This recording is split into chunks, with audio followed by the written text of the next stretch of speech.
All right, so the young fellas that were thrown out of Kamala Harris's rally a couple of days ago spoke out to Fox News. Let's get into it. We remember Donald Trump hand selected 3 members of the United States Supreme Court with, with the intention that they would undo the protections of Roe v. Wade, and they did as he intended. Oh, you guys are at the wrong rally.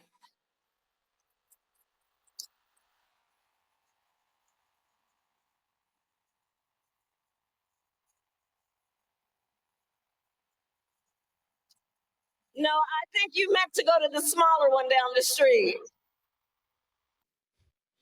Interesting, the spirit that is in that room.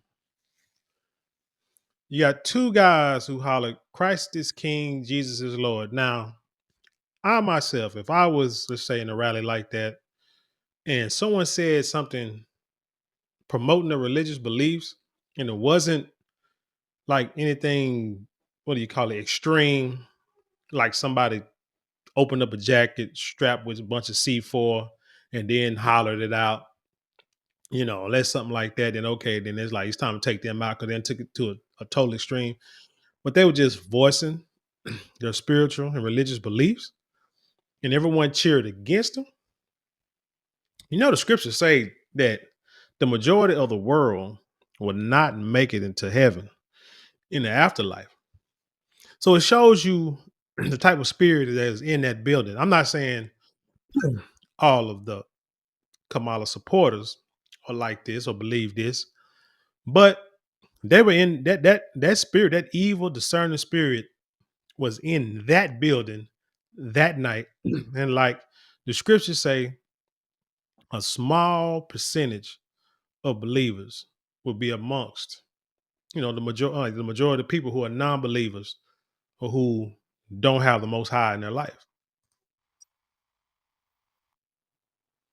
All right, so that moment we brought to you yesterday. Today, we'd like to bring in those students who yelled that out to Kamala Harris. They're two pro-life students, at the University of Wisconsin-La Crosse, both juniors. Luke Pulaski and Grant Beth join us now. Luke, Grant, thanks for being with us this morning. Luke, I'll start with you. Just take us into that moment. What happened yesterday? We see the video clip. Is there anything more you can tell us about what you guys had to say and what happened afterwards from that video? Thank you. Yeah, it's great to be here. I would say the first thing I want to bring up, this is our first time taking an interview with anybody, and I think it's important because this is our raw, untold story. There's a lot that happened off camera that we said at the protest, while we were protesting. And I guess we could start off with after she talked about overturning Roe v. Wade and Donald Trump, I yelled out to the crowd that abortion is a sacrament. You see that he got pushed by some old woman. Man, there are old people. Like the majority of the crowd, the older crowd. Here's my thing.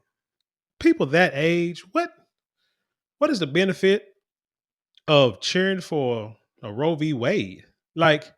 See, my thing is when you vote, you're voting for things that benefit you and your family. If you are a family person, you shouldn't, especially at that age, because you see the older people there, you shouldn't be promoting anything having to do with reproductive rights. You shouldn't. What you should be doing is teaching your kids, teaching your younger ones and your grandkids, hey, this is what I went through growing up. You only have to put that out there because a lot of times if you tell the youngest that you did this, but don't do what I do, they're going to do what you did because they heard you say that you did that. What you do is you first put it out there and say, hey, this is not right. This is what you should do. You should marry before you carry. This, that, and the third. Don't have sex before marriage. All that. Concentrate on growing up, learning, being, a productive member of society, practicing love, because love is the greatest commandment in the scriptures. You teach that stuff first. And then as time goes on and your child gets older and they start to say, well, they see how the world is. And then if you have to say, hey, when I was younger, let me tell you what I did. I did this. This is what I went through. I wouldn't wish it on nobody. These are the problems that you have, emotional, physical, psychological problems that you have if you go this way. You need to not worry about that. You need to not do. You need to. You don't want to go through that. You know what I'm saying? Number one. So please take a different path. You do that, the kids will most likely listen to you and follow you and go by what you preach or what you teach. But like I say, at the ages of these people on this screen, the majority of them shouldn't even be worried about a Roe v. Wade at all, about a like say a reproductive right position for Kamala Harris. They should be worried about their retirement, the grandkids coming to visit, going to college. Because hell, they all want grandkids. I mean, they all either have grandkids or want grandkids to come visit them. So what? I don't understand it. I really don't. To Satan. And when I said that, I deeply do believe that as a Christian. And about 10 seconds go by, and that's when the video, abortion is the sacrament of Satan. And when I were protesting. And I guess we could start off with when after she talked about overturning Roe v. Wade and Donald Trump, I yelled out to the crowd that abortion is the sacrament of Satan. And when I said that, I deeply do believe that as a Christian. And about 10 seconds go by, and that's when the video of my friend Grant and I proclaiming that Christ is Lord and Jesus is King when we said that. And I think it's important to say this is a small venue, and we were about 20 to 30 yards away from Kamala at this point. There's a lot of controversy that says she wasn't talking to us or we left, we didn't get kicked out. Well, I can speak on Grant and I's behalf. On video, Grant's getting pushed and shoved, and Yeah, we saw that just a few seconds ago. There's about 5 seconds after or before she tells us to go to the smaller rally down the street. You can see on the video she waves. She was actually waving to me. I took this cross off my neck that I wear, and as we were getting asked to leave, I held it up in the air and waved at her and pointed to her, and she looked directly in the eye, kind of gave me an evil smirk. And yeah, I just want to clear that up and confirm that she 100% was talking to us. Mm-hmm. And there's other controversy that says we left. We were getting shouted at, pushed, assaulted, screamed at. So we were walking away, but there's about 3 attendees there, volunteers that kicked us out with badges or whatever they had. And I specifically remember this one man saying, "You were uninvited and unwelcome to this event. You need to leave." And all they did was walk us out the door. They didn't tell us why. No cops escorted us out. No Secret Service. And yeah, that's our story. So where was this event held exactly? This was held in our University of La Crosse's gym. So did you pay tuition to go to the university?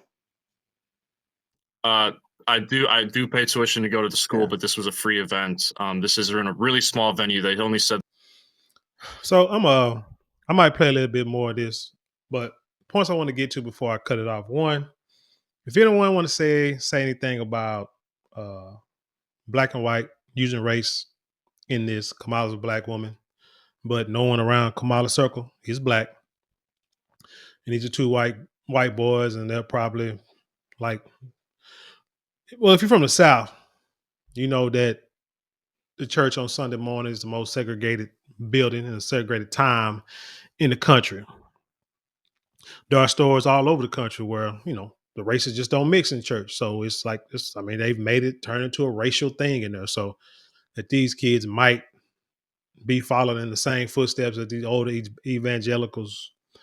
Understand, I say it once, say it 1,000 times. I am probably one of the most pro-black people you would meet in the world. But sometimes race, you have to, is what's right. Jesse Lee Peterson said a quote that in reality makes sense. He says, no such thing as racism. He says it's just good and evil, God and not God.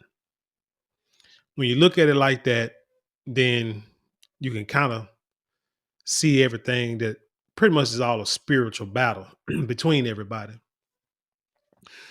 So anyway, like I said, before you want to put anything about race, this is about spirituality, about the scriptures, nothing more, nothing less. With that being said,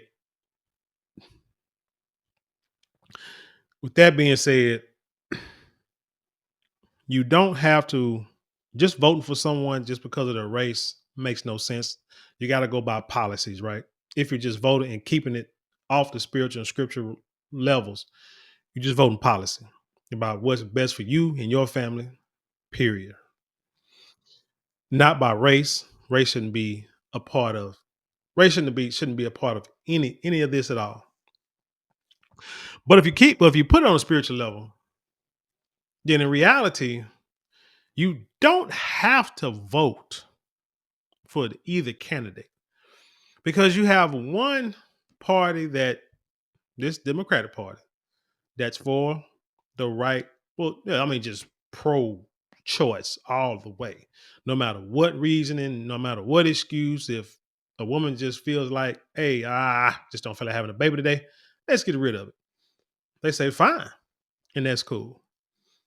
You got another party that says, no, that's not right. It's a life, unless there's like extenuating circumstances to where the mother's life could be put in danger, or the child, or the child. Yeah, mother can be put in danger. Hell, the child life can be put in danger, whatever. So then you got to make that choice of what you want to do. That could be understood. You got one party that's for LMNOP rights so much that they want to use federal funds. Kamala Harris want to use federal funds for reconstructive surgery on prisoners. Now she said Donald Trump followed the same law, but no, here's the law that's on the books when he was in office said if it was like if it was necessary, it's not necessary to get a reproductive what you call it sex change at any time in your life. That is not a necessary procedure. So let's just leave that alone. Now, if you got to do like some repairing down there in your reproductive parts, okay, understand that. But to change from a boy to a girl, or girl to a boy, ain't nothing necessary about that, man. You need your head checked. But like I said, you got one party who's all for that, all for boys and girls going to the same restroom, boys dressing like girls, grown men claiming they're a woman and going to a woman's bathroom or restroom and shouldn't anything be said against them. But then you got another party that says, nah, that's not going to fly. On those subjects alone, it's not hard to say, hey, who you should vote for spiritually, right? But so it's like you shouldn't mix the two. You shouldn't mix your spirituality and your voting preference together if you are on the fence. You feel what I'm saying? Because if you're on the fence, then it's just a popularity contest, and that's not what one of the most important decisions of your life should come down to, a popularity contest.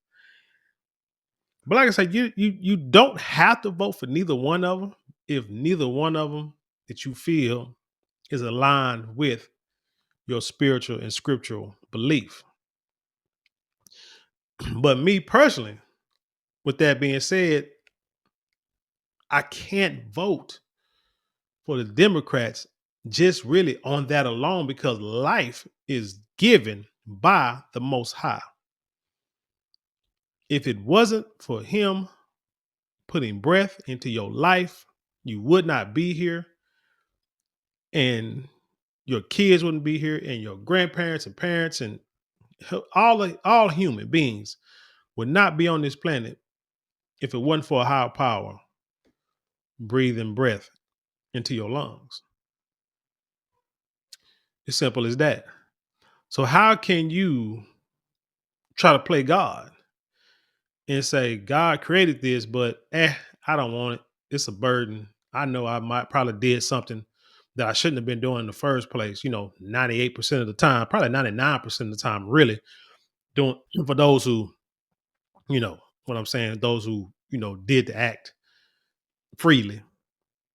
99% of people probably did the act, and then all of a sudden it's like, I don't want to have it. We talk about 99% of people who want to do the reproductive rights procedure, and 99% of those people did it freely.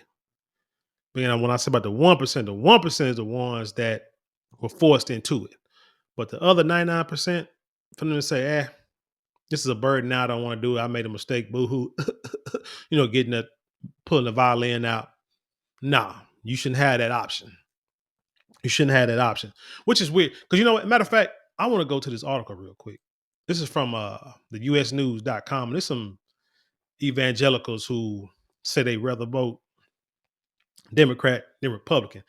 And here's one. This is one reverend here. He said, this is the Reverend Dwight McKissick, a Baptist pastor from Texas who spoke on the Evangelicals for Harris call, said he saw no moral superiority for one party over the other, citing the GOP's decision to abandon a commitment to ban reproductive rights procedures with a constitutional amendment and to soften its stance against same-sex marriage in its party platform. So they went from banning it altogether to softening their stance. Okay, I can understand it. If you believe that's not right, that's not scripturally, then okay, then you don't go for it.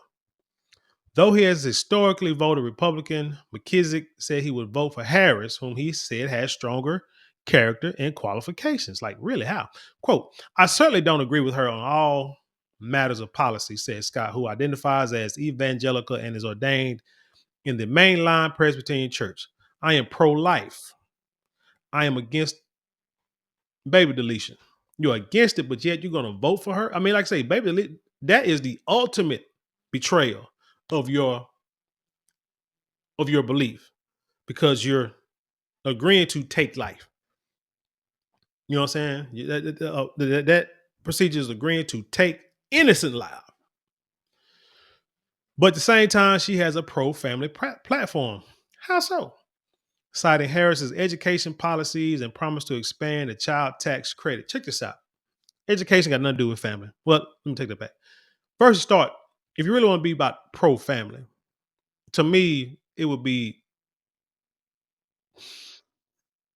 let's see, let me say how I say this. People are upset because they feel Republicans are trying to take a lot of government assistance programs away from those single parents. You know how that's supposed to work. Here's how it's supposed to work, and then y'all can decide if what your party is advocating for goes for or against this. Families are created, kids stay at home. The son, the daughter are raised to become men and women, raised to become husbands and wives. That's what they're taught their whole life, how to take care of a family, how to benefit their family, how to be a loving husband and a respectable wife. Well, you become a loving man and a respectable woman, it'll translate into being those respectable and loving husbands and wives. Your kids stay home. Now, I know we've all done this backwards, I include myself. The children stay home, especially the girls, right? The girls stay home but the children stay home until created between a boy or a young man and a young lady, and a relationship that is approved by the elders of the community, of the church, etc. Until these two are married, they stay home. Once they're married, then they start their own family. They can stay in I'm not sure which family they should stay home. They should stay in maybe the wife or the husband or whatever, but that family, they can stay together until they create their own family and get their own property, their own land, house, business, and stuff like that. And that cycle is supposed to continue, because that cycle, not guarantees, but the odds, the percentages are in the 70%, 80% and up of being successful. Once you start going against that, and people, like I say, we having children and not married, being single, dating a bunch of people, going out there sowing our royal oats, this, that, and the third, laying down with different dudes and different females. That's where your problem comes in. That's when you need stuff like when people take advantage of federal programs that you really should only be used temporarily. Now, let's say, oh, hold on, family, y'all together. Then let's say somebody passed away, the wife or the husband passed away. Or let's say the husband. We'll keep it that. The widow moves back in with her family, or the husband's family take them in, but they're not out there in the streets by themselves. Now, with that being said, those government programs, you really don't need them. Now, there may be extenuating circumstances to where you may have to have them, but the things you use just to get started, not stuff you live off of for the rest of your life or until your kids become grown. Then once they become grown, you don't have no experience and no career, no job, no trade. And now what you gonna do? You see what I'm saying? So that's how, like I said, that's if you think along them lines, you got to go toward the Republican Party. I'm just saying. Because that to me is more family. Because if they want to take away programs and make you just get out there and work, because if you don't work, you don't eat. I mean, scriptures tell you got to get out there and make and earn your keep. If they making you do it, you don't sit there and say, "Oh, they just wrong by taking programs from us." No, what they're doing, what you say is, "Okay, is that what you're giving me? Then I'm gonna go ahead and handle my business. I don't need you like that." I recall, like I said, after my first divorce, and I was going through school and struggling, and I told the stories of how I was struggling to try to get through school and had food stamps and what is it, Medicaid for the kids. Like the first year was a nice little piece. Then we're talking about the food stamps. And the next year it went down. And then the third year it went down. And by that time I was done. I was done with it. I said, you know what? Forget it. I don't need them. You know what I'm saying? I done got to a point. It helped me. It had a purpose, a reason for a season for the reason, a reason for the season. And now I was done with it. And now, like I say, you see where I'm at now. I didn't say, hey, this is great. I'm gonna fight to keep these benefits, to keep these government assistance, keep this government assistance, and go nowhere and don't build nothing because I'm too dependent on that. It comes to a point when you're an adult that you say, hey, I gotta take care of myself. Thank y'all. Need a little help, little on some hard times, but gotta take care of myself. Now, did I really need that in the grand scheme of things? Let's just see it. My parents are still alive. My parents still married. My parents are doing well. Got a nice house. Tell me from day one, if I ever needed to come back home, I can always go back home. The problem is my children were on one side of the country, well, not outside the country. We were living like north of Dallas, and my parents was living, and I was going to school in downtown Dallas, working north of Dallas and downtown Dallas, PRN part time. But my parents stayed 20 20 minutes east of Dallas. You think about the traffic, the distance where my kids at. I need to try to be the point for me to be stay close to my kids and make sure, I'm taking care of them because that's my responsibility. So I never went back home. If I went back to my parents' house, no, I wouldn't need them extensions. But would I been able to finish school? I don't know. It would have probably been tougher. It would probably been tougher. So yeah, I use, like I say, use the assistance for a couple of years, and then until I can get myself back on my feet and keep my head above water. And then I say, hey, I'm not even going to apply for it no more. And and now you see what you get. So my point, like I said, you don't have to vote for neither one of them candidates, president. I mean, you should always still vote your local, still vote for your Senate for sure, because those are the ones that's going to make the laws that's going to affect you immediately. So your judges, things like that. You vote for those. Now, little town I did, I went and vote this morning, and one of the things is I noticed that a lot of them were unopposed. Hey, we talk about write-in ballots, but I think to write somebody in, the deadline was like October 5th. So you couldn't like just go in there and do it. I think I read that right. Cause I know I saw Cornel West on the ballot, like written on the ballot for the official write-in ballot candidates. But let me see. I'm gonna play like a little bit more of this, and then There's about 2,500 people there, which when she told us to go to a smaller rally down the street, I didn't really think that for a political rally there could be smaller than 2,500 people. But you were allowed to be there. You paid to be there. Yes, basically. correct. Yeah. Correct. Grant, I want to get your point of view from there. So, is there anything you want to add to Luke's story? And what did it feel like? I mean, she basically said, to Grant, like he's scared to death. Like he done took some K2 and now he tweaking. you said, or Grant said something about, or Luke said something about Jesus, right? Jesus is King, Jesus is Lord. And she said, you're not welcome here. I mean, I want to know what you felt in that moment and if there's anything you want to add to his story. First of all, thank you, Rachel. Thank you, Will. Thank you, Charlie, for having us. We're very blessed to be here. We were very blessed to speak on the national stage. It's important that we get our message out in any way possible. First of all, we didn't really intend on, going at any people. People online were calling us MAGA fascists. That was never our intention going to this rally. We were only here to protest our faith, and we did so. We never expected this to grow as large as it was.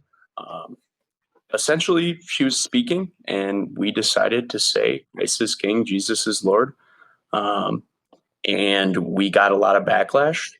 As you can see in that firsthand video, I was pushed by an elderly woman. We were heckled at, we were cursed at. Now, what if he would have turned around and cold cocked that woman? Would he have been in the wrong? Because she did hit him first, right? She put her hands on him first, right? But he stayed respectful and he just left a hostile environment. We were mocked. And that's the biggest thing for me personally. In reflection of the event, Jesus was mocked.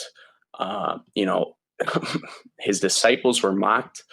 And that's okay. In reality, we did God's work and we were there for the right reasons. And God is watching us in this moment. I'm all about being a cordial person, no matter your beliefs. But I do believe that we were sent there by God. And I do believe this timing, 18 days before the election, is imperative for young Americans and first-time voters like myself to understand that this is what you are going to get with a Kamala Harris presidency. You are going. All right, I'll end that in this video here. You see the picture behind them with the founders of the United States. I believe that's a picture of like George Washington, Thomas Jefferson signing the Constitution and stuff like that, getting ready to declare American independence. And you might say, oh, first thing you think about, old white men and racists. Let me tell y'all something. Believe it or not, we live in the United States of America. We know that it's built on racism, slavery, capitalism.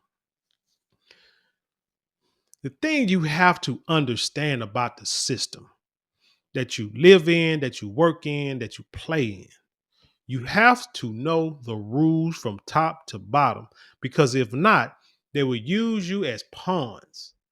They would use your emotions. They would tug on your emotional heartstrings, use your emotions to get the best of you in order to get what they want, to get the reaction out of you that they want. And all the while, you not knowing who's running the country, you're not knowing that you're not voting for reproductive rights. You're really voting for more money to go to Ukraine, or more money being able to be given to illegal migrants, that they're circumventing the laws of people trying to become U.S. citizens here and opening up the border. There are things behind the scenes that you see nothing of or know nothing about, but yet they're going to hit you with these reproductive rights, which I don't understand how that's your number one topic. They talk about the economy, and then once they see that black men are not voting for Kamala Harris, then they come out with this lie saying that she got proposals for black men. But then when you go to her website and read it, it says black men and others, black men and minorities, minority, lending institutions, minority serving institutions, I'm sorry, and HBCUs and others and stuff like, then you're like, this ain't for black men. This is for everybody. It's like, well, yeah, it is for everybody. But I just want y'all to know that y'all are part of this too. We know we're a part of it. We're the same part that we always been. There's nothing special here. You just somehow reworded it. Would probably use AI to say, hey, make sure you say black men first. Now write this whole 84 pages of all the policies. But it's all the same bullcorn, man. It's all the same rhetoric. It's all the same lies. But anyway, like I say, hey, I'll put the link in the description box. Watch the video for yourself. Tell me what you think about it. Leave your comments below. Share with the world. Let's dialogue. You know how we do around here. Hey, I want to thank you for watching, but don't forget to like, share, comment, and subscribe. Those 4 things cost you nothing, but maybe a couple of minutes out your day, but they mean the world to us. Don't forget to go to marlonmorale.com. That's marlonmorale.com. 10% off your first purchase. Hey, if you do want to support monetarily, there are links in the description box. You can click on there and you can support there, like Cash App, Think Zelle, other things like that, PayPal, all this kind of stuff. Yeah, links in the description box below. And also, you can also go to the shop here button below this video and buy some products from our store. But with that being said, I'll leave you in peace and I'll see you on the other side.